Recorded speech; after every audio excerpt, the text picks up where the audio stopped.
Hoy vamos a estudiar vernos a nosotros mismos. Y para ello quiero traer una anécdota en nuestra vida. Cuenta un historiador que a un pueblo nuevo llegaba un viajero y estaba un anciano en la entrada del pueblo. Y llegando el viajero se le acerca y le dice, perdone señor la molestia, dígame, ¿qué tipos de personas viven acá? Es la pregunta del viajero. Y el anciano sentado en la entrada del pueblo le dice, ¿qué tipo de personas vivían en donde usted vivía?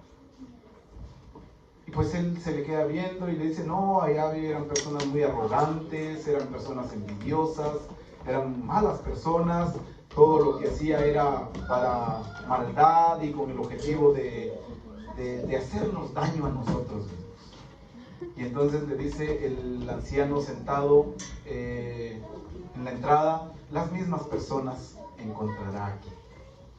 Y entonces se va el viajero.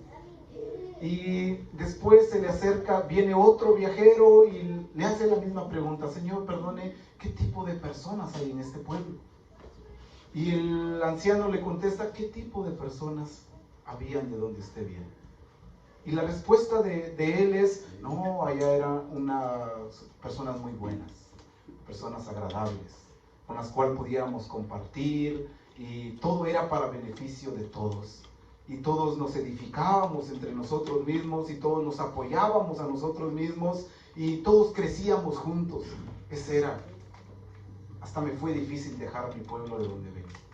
Y le dice el anciano, esas son las mismas personas que va a encontrar aquí. Y entonces el viajero entra a ese lugar.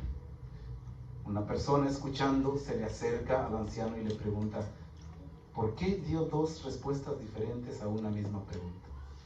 Le dice la respuesta del anciano, y este es el título de nuestro tema, le dice, lo que hay dentro de tu corazón es lo que va a haber alrededor de ti. Hermanos, el título de nuestro tema es verse a uno mismo. Nosotros los seres humanos tenemos un problema. Nuestro problema es que vemos con facilidad a alguien más, ¿sí o no? Porque nuestra vista es hacia el frente, ¿no? Entonces nuestra facilidad es ver a alguien más. Yo voy caminando y veo, si el hermano viene así, hasta me sé toda la perspectiva que él trae. Porque mi visión es hacia el frente. Entonces me es mucho más sencillo ver a alguien más. Pero verme a mí mismo es mucho más difícil. ¿Sí? Bastante difícil. Pero vamos a recordar que este es el segundo paso hacia la salvación. Si no aprendemos a vernos a nosotros mismos, ¿cómo vamos a llegar a la salvación? Y lo vamos a ver iniciando, quiero que me acompañen a Santiago. El apóstol Santiago en el capítulo 1, verso 23 al 25.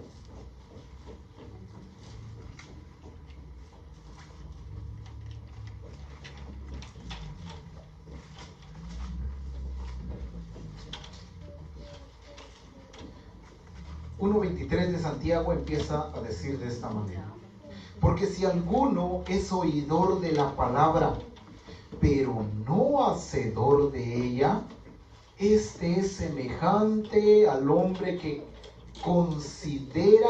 se considera en un espejo su rostro natural. ¿Cuántos hemos hecho esto, hermanos? Todos, ¿verdad? Sí, todos lo hacemos. Antes de salir de casa, ¿qué es lo último que hacemos? Nos vemos al espejo, ¿no? Todos, ¿sí? Claro, la persona que no, pero si lo haces porque va deprisa, ¿no? Pero de ahí, por lo regular, todos antes de salir de casa, pues nos echamos una última vista en el espejo. ¿Cuál es el propósito? vernos a nosotros mismos. O el propósito es, yo me acerco al espejo y quiero ver a alguien más. No, ¿verdad? Pues ¿qué sentido tiene? Yo me acerco al espejo para verme yo, ¿sí? Porque el espejo, ¿qué es? Un reflejo de nosotros. Entonces, antes de salir de casa, lo que hacemos es, nos echamos una miradita al espejo. Pues el apóstol Santiago nos está hablando de esta misma perspectiva.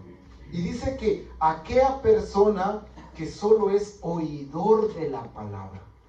¿Sí? ¿Quién es una persona oidor de la palabra? Es alguien que escucha, pero no quiere convertirse. ¿Sí?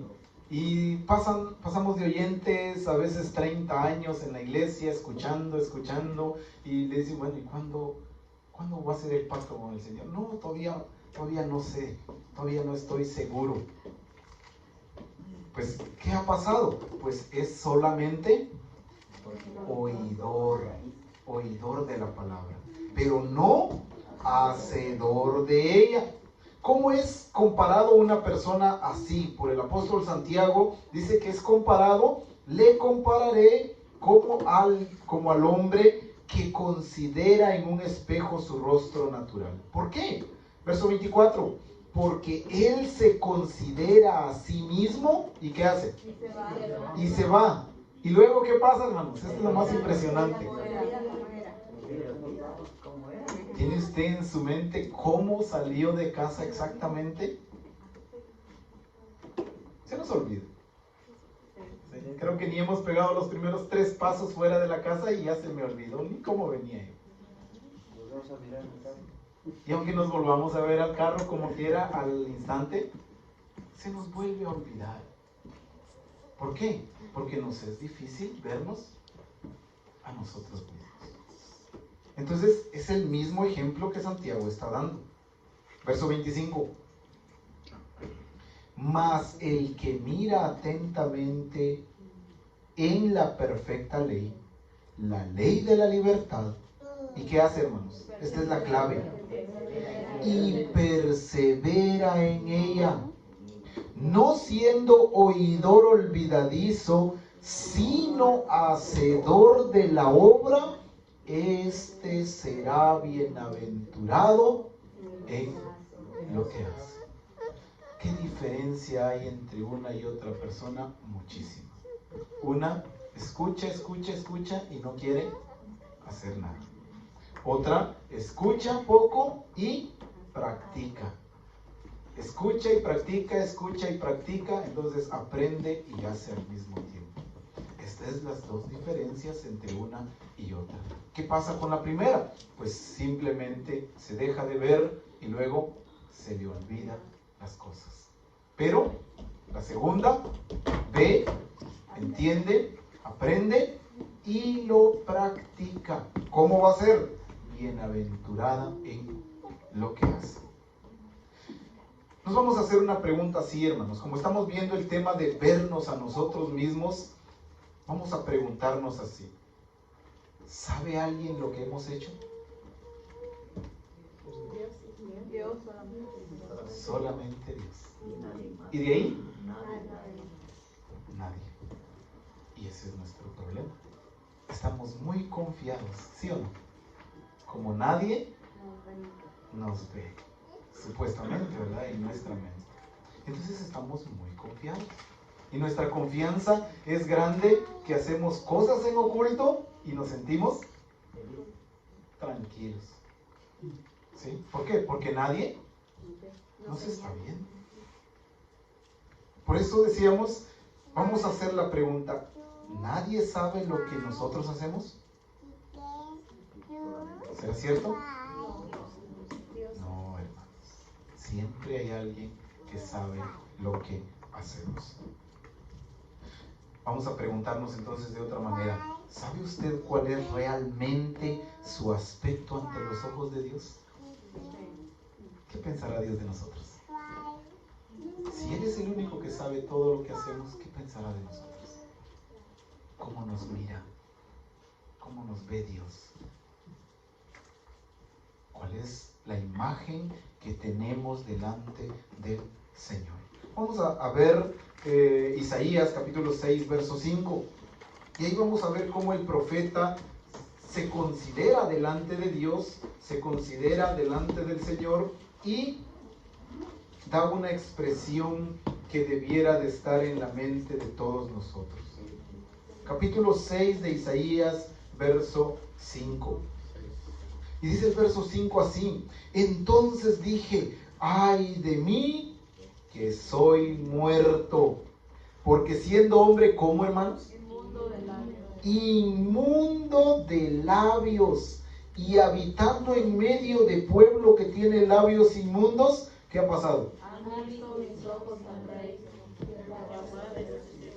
Imagínense, Isaías estaba teniendo una visión en la cual estaba viendo el trono de Dios y a Dios mismo sentado en el trono. Se espantó Isaías, ¿sí o no? ¿Por qué se espantó? Por su condición. Por su condición. Por la condición. La simple humanidad, nuestra simple carne por naturaleza es pecadora. Y siendo pecamidora, ¿cómo está delante de nuestro Dios? Perdida. ¿Sí o no? Nuestra naturaleza humana, al presentarse delante de Dios, está perdida. ¿Qué piensa Dios de nosotros? Pecador en su totalidad. Eso es la perspectiva que Dios tiene de nosotros. Ahora, ¿qué llegamos a comprender cuando contemplamos entonces a Jesús sobre la cruz por causa de nuestros pecados? Su amor. ¿Qué llegamos a comprender? Vamos a ver 1 de Juan capítulo 3, verso 4.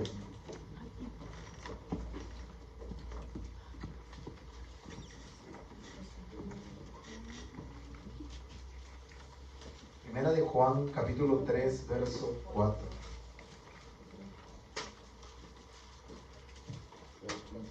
Dice el verso 4 así del capítulo 3. Todo aquel que comete pecado infringe también la ley, pues el pecado, ¿qué es? Infracción de la ley. ¿Qué llegamos a comprender entonces? En primer lugar, comprendemos que somos pecadores. ¿Alguna duda con esto, hermanos? Ninguna. Todos tenemos que reconocer en primer lugar esto. Por naturaleza somos pecadores. Y ante la santidad de Dios, ¿cómo queda nuestra vida? De pecado. A un lado. Miserable. Ay de mí. Es la expresión de Isaías. Así queda nuestra vida ante la santidad de Dios. ¿Por qué decimos entonces que somos pecadores? Porque, hermanos, la ley muestra nuestra pecaminosidad. ¿Qué es la ley para nosotros? ¿Qué creen ustedes que es la ley para nosotros?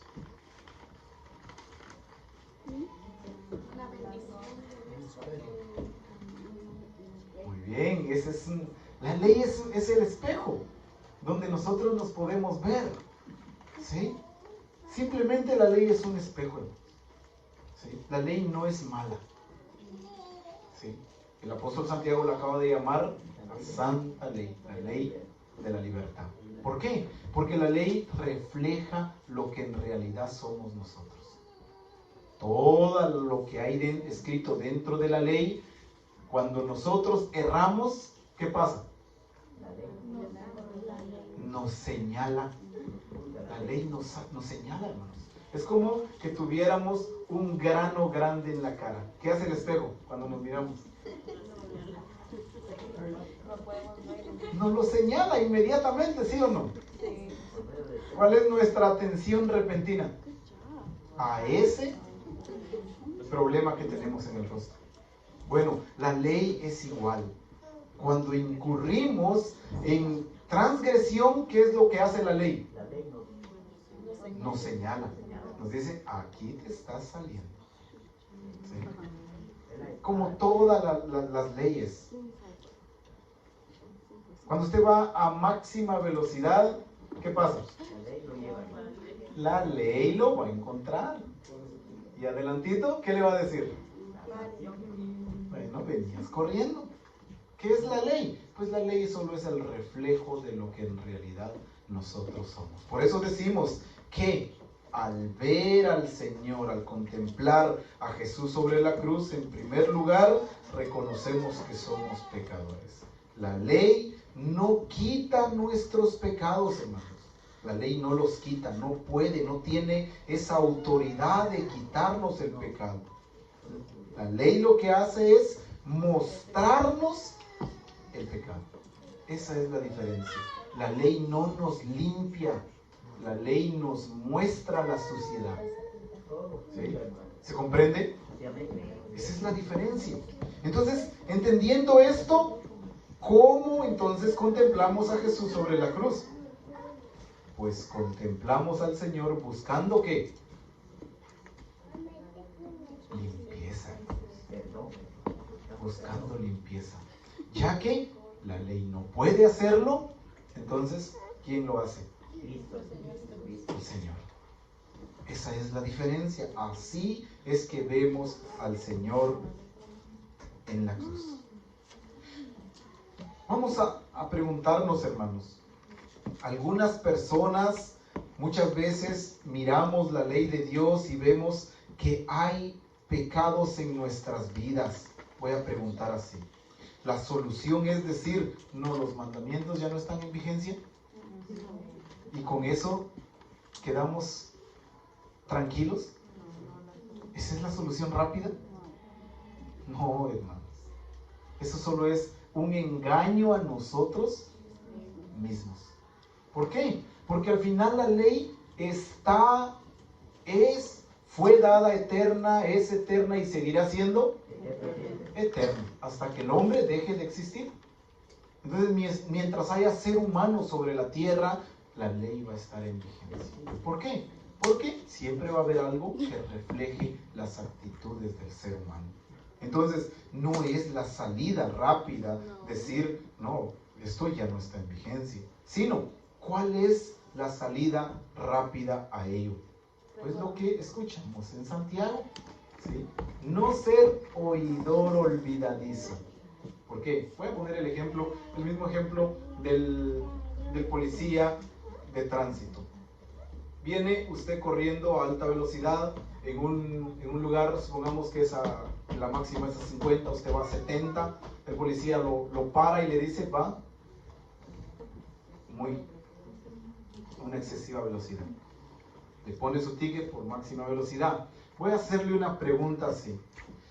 Cuando vuelva a pasar en ese lugar, ¿qué va a ser lo primero que se va a recordar? Estoy 100% seguro que usted no vuelve a pasar más de 50 en ese lugar. ¿Sí o no? ¿Por qué? ¿Quién le hace recordar eso? La ley. ¿Sí? Usted se va a recordar y ese lugar nunca se le va a olvidar. Aquí en parar.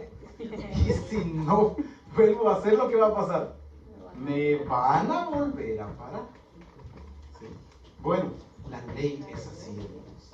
Esa es la función que hace la ley. Cuando la ley nos muestra el pecado, nuestra tendencia rápida debe de ser hacedor de la palabra.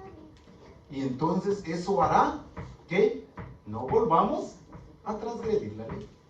¿Sí? ¿Por qué? ¿Qué está haciendo la ley entonces? Nos está mostrando a nosotros mismos. Nosotros nos estamos viendo a nosotros mismos. ¿Cuál es la diferencia entonces entre la ley y nuestro Señor Jesucristo? Mucha. Cuando el médico atiende a una madre, este es un ejemplo, cuando el médico atiende a una madre en el nacimiento de una criatura y sabe que todo va bien, ¿en qué momento? ¿En qué momento dice el médico, ya todo está bien? Las madres. Vamos a ver. Cuando llora, hasta que llore, mientras el bebé no llora, todavía no está bien. Hay algo que puede que esté mal. Cuando llora, entonces, ya todo está bien. ¿Sí? nació bien, lloró y ya todo está bien. Se solucionó el asunto. Ahora, ¿cuál es la primera señal, hermanos, de que estamos experimentando el verdadero nacimiento? ¿Cuál es la señal de que realmente estamos naciendo de nuevo? ¿Recuerdan las palabras del Señor en Juan 3:3? ¿Sí? Porque es necesario que nazcas de nuevo. ¿Cuál es la señal para ver que estamos naciendo de nuevo? No. Casi. Cuando hay cambios. Cuando empezamos a odiar el pecado. Mientras no empecemos a odiar el pecado, entonces no hemos nacido de nuevo. ¿Sí? Mientras sigamos practicando el pecado en nuestra vida, eso no es un verdadero nacimiento. ¿Por qué? Porque todavía no ha llorado. ¿Sí? ¿Cuál es el prototipo del llanto? Cuando usted se acerca a Dios clamando por misericordia. Ahí es que usted inició un nuevo nacimiento. Cuando usted se da cuenta de su condición y dice: Señor, ay de mí, porque soy hombre pecador. Entonces, ahí inició un nuevo nacimiento. Esto es algo que podemos nosotros entender acerca de nuestra condición. Ahora, nosotros ignoramos nuestra propia condición espiritual. Esa es una pregunta para todos. ¿Ignoramos nuestra condición espiritual? No la ignoramos. ¿Se conoce usted a usted mismo? Sí. ¿Ignora usted lo que hace? No, hermano. Usted sabe lo que usted hace. ¿Quién no lo sabe? El que está a la par de nosotros, ¿verdad? El que está a la par de nosotros no lo sabe. Nos ve, pero no sabe qué hacemos. Pero nosotros mismos sí sabemos o no sabemos. Sí sabemos, hermanos. Quiero preguntarles, ¿cuál es nuestro problema entonces? ¿Por qué no reconocemos nuestra condición? ¿Cuál es nuestro problema? Si sí sabemos nuestra condición, ¿en qué estamos fallando?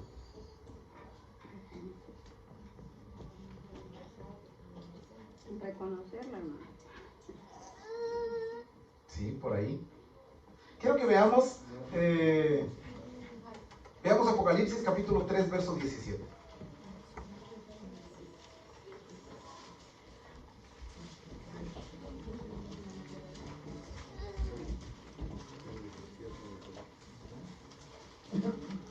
Capítulo 3, verso 17 de Apocalipsis, dice así el texto: porque tú dices: yo soy rico y me he enriquecido, y de ninguna cosa tengo necesidad, y no sabes que tú eres un desventurado, miserable, pobre, ciego y desnudo. Hermanos, si nosotros sabemos nuestra condición espiritual, ¿cuál es el problema entonces? Después de leer Apocalipsis.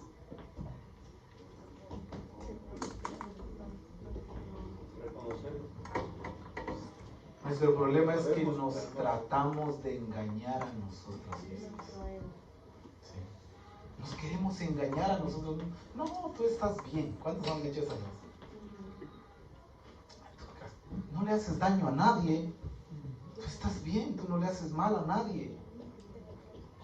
¿Qué estamos diciendo? No, tú eres bueno, tú estás bien, no necesitas de arrepentirte. ¿De qué me voy a arrepentir? ¿De qué me voy a convertir? ¿De qué Dios me va a perdonar? ¿Qué necesidad tengo? Si estoy bien, si hago las cosas bien. ¿Qué estoy haciendo? Engañándome a mí mismo. ¿Por qué? Porque yo sé cuál es mi condición interna. Porque yo sé que mi vida es de pecado, que soy un hombre pecador. Esa es mi condición, que por naturaleza soy así. Me conozco a mí mismo, pero no quiero aceptarlo. Lo que hago es tratar de engañarme de esa manera. por todas partes, mucha gente se le dice a la gente, no se sienta culpable. La culpa es mala, la culpa es destructiva. Quiero preguntarles, hermanos, al conocer nuestra situación interna, ¿debemos estar tranquilos cuando estamos portándonos mal? ¿Cuál debe ser nuestra situación en nuestro corazón? ¿Qué debe de haber en nuestro corazón? Eso. ¿Lo deja tranquilo su conciencia? ¿Está en paz usted con eso? No. Esa conciencia no lo deja tranquilo. Cada rato le recuerda, no, estás haciendo esto y eso es malo. Hay una vocecita aquí que nos habla y nos dice, no, cuidado, está saliendo. No debemos de estar tranquilos, hermanos, cuando estamos en esa situación. Y el ejemplo es en Génesis. Vamos a ver Génesis capítulo 3, verso 8 al 11, cuando el hombre incurre en pecado. Vamos a ver la perspectiva de Adán. Génesis capítulo 3, verso 8 al 11. Dice el verso 8. Y oyeron la voz de Jehová que se paseaba en el huerto al aire del día. Y el hombre y su mujer, ¿qué hicieron? Se escondieron de la presencia de Jehová Dios entre los árboles del huerto. ¿Cómo se sintió Adán después del pecado? Todo tranquilo, no pasa nada, me presento delante de Dios. ¿Esa fue la postura? No, hermano. Después del pecado el hombre solo escuchó la voz de Dios, se refundió donde nadie podía encontrarlo. Entre más escondido, mucho mejor. ¿Por qué? Porque tuvo ¿qué? Tuvo miedo. ¿Miedo de qué, hermanos? Miedo de la diferencia de enfrentar a un Dios santo y un hombre pecador. ¿Cuántos tenemos miedo si nos dijeran ahorita van a ir delante de la presencia del Señor? ¿Cuántos temblaríamos? Todos, ¿o no? ¿Cuántos tiemblan cuando le dicen ahorita va a pasar, el juez ya lo está esperando en una corte? Esté tranquilo, como quieras. Lo que hice no fue tan grave. ¿Así es mi postura? No. Estoy temblando internamente, pero estoy con miedo. ¿Sí? Pues esa debe de ser nuestra postura cada vez que nos recordemos de la condición en la que estamos. Por eso el título de nuestro tema es vernos a nosotros mismos. Estábamos en el verso 9. Mas Jehová Dios llamó al hombre y le dijo, ¿dónde estás tú?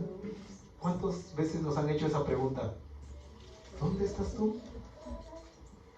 ¿Qué estás haciendo? ¿Qué tú haces? Verso 10.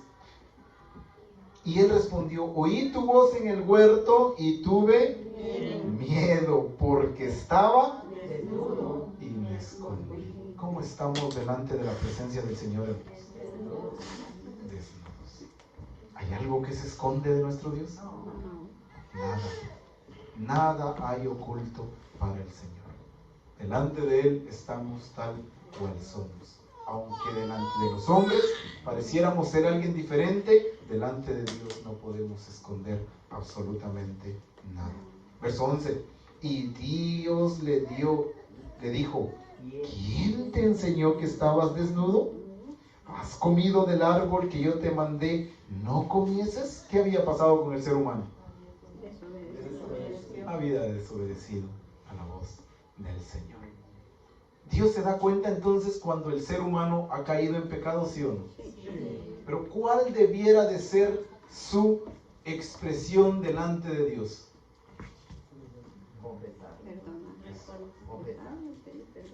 Esa es la clave, hermanos. Pedir misericordia delante de nuestro Dios. Y para ello quiero hacerles una pregunta. ante todo esto, no todo es malo, hermanos. Cuando nos estamos viendo a nosotros mismos, cuando nos estamos evaluando a nosotros mismos y encontramos que somos pecadores delante del Señor y que ante la santidad de un Dios santo y amoroso salimos pecadores, no todo es una mala noticia. Porque les voy a preguntar, ¿por qué vino Jesús a nosotros? Para pagar nuestros pecados. Perdonar de los pecados. Entonces no todo es mala noticia. Vamos a ver por qué Jesús vino a nosotros. Como los seres humanos, estamos en oscuridad, nos sentimos muy bien. ¿Cuál es el propósito de la venida del Señor? Vamos a ver en Juan 3, 19 y 20.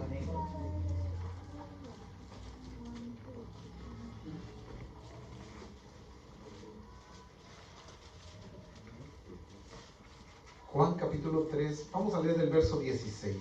Dice el verso 16 de Juan, todos lo conocemos. Porque de tal manera amó Dios al mundo que ha dado a su Hijo unigénito. ¿Cuál es el propósito, hermanos? Amén. Verso 17. Porque no envió Dios a su Hijo al mundo para condenar al mundo, sino ¿para qué? Para que el mundo sea salvo por él. Pregunto, ¿todos necesitaremos de esa ayuda?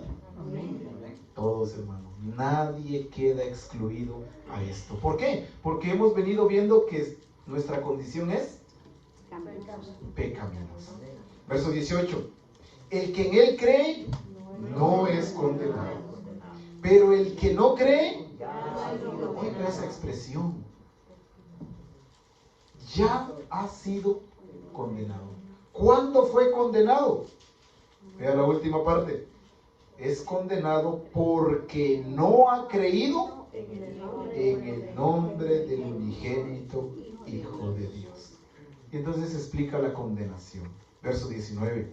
Esta es la condenación, que la luz vino al mundo. ¿Pero qué pasó? El problema del ser humano, hermanos, es decir, no, yo estoy bien como estoy. ¿A cuántos le han dicho eso?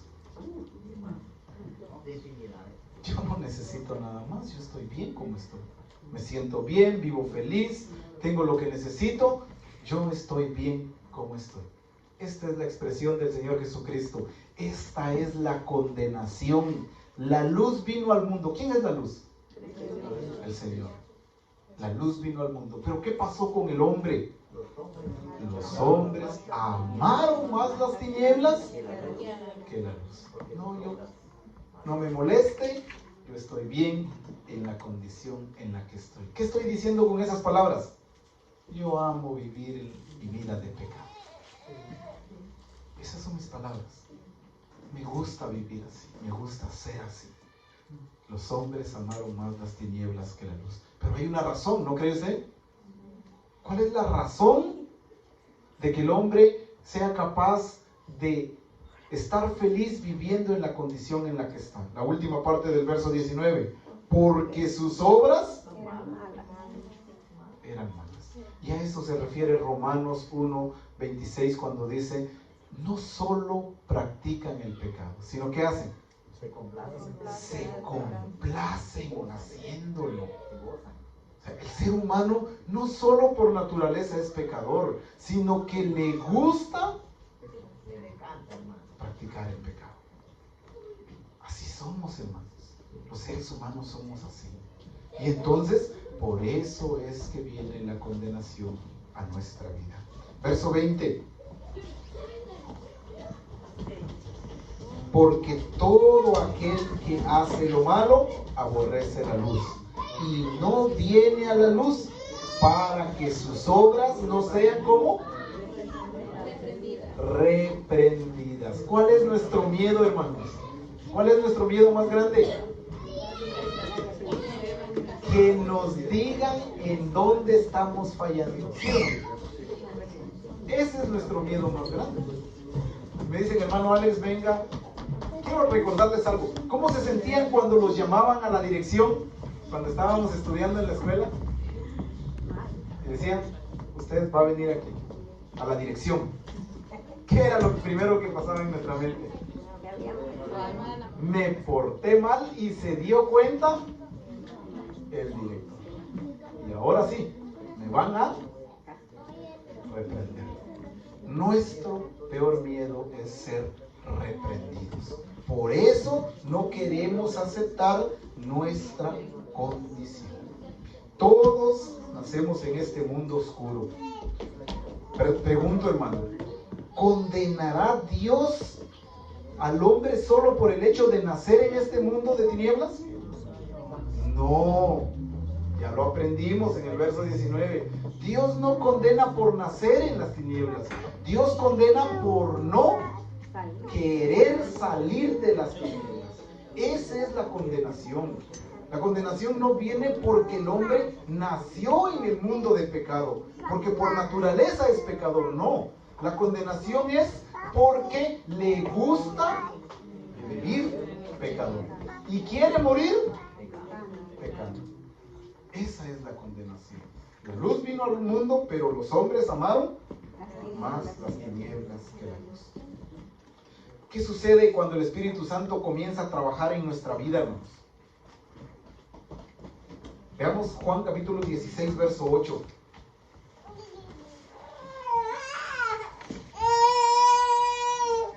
De Juan dice: y cuando Él venga, convencerá al mundo de pecado, de justicia y de juicio.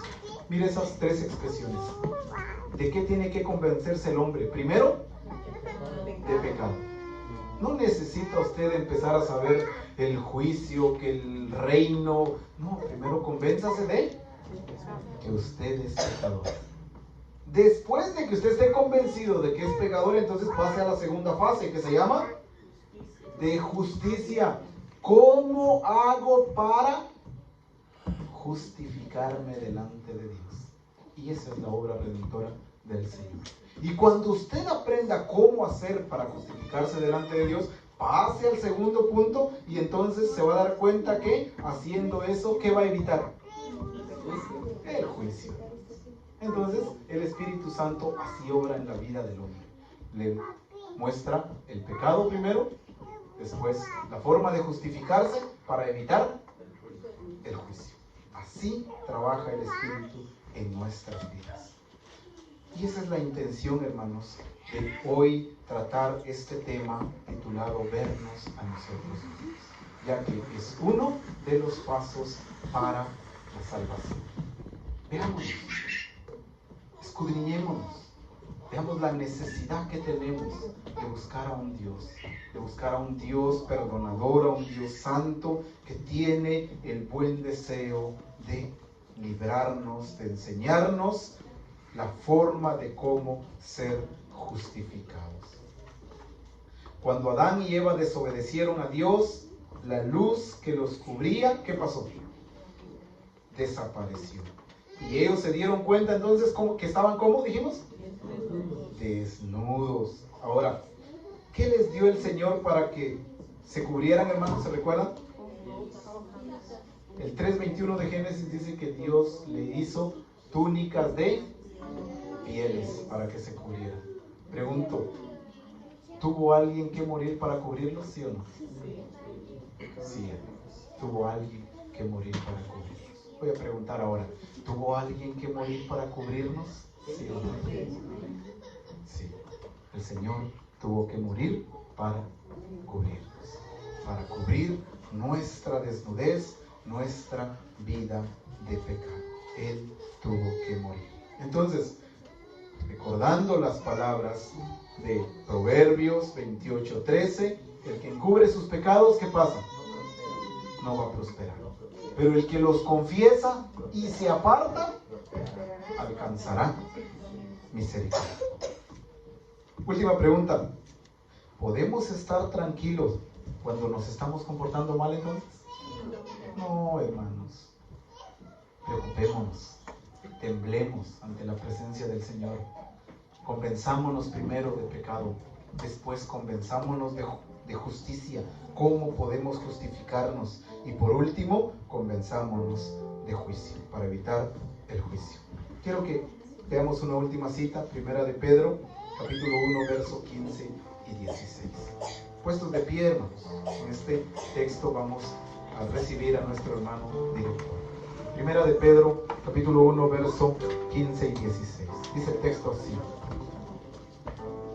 sino como aquel que os llamó es santo, sed también vosotros santos en toda vuestra manera de vivir. Veámonos a nosotros mismos, hermanos. Ese es el paso hacia la salvación. Verso 16. Porque escrito está: sé santo, porque yo soy santo. Después de evaluarnos, entonces busquemos la ayuda de nuestro Dios, y que el Espíritu de Dios trabaje en nuestras vidas y que sea Él quien nos restaure cada día a través de su justicia. Que el Señor bendiga su palabra. Paz, hermanos.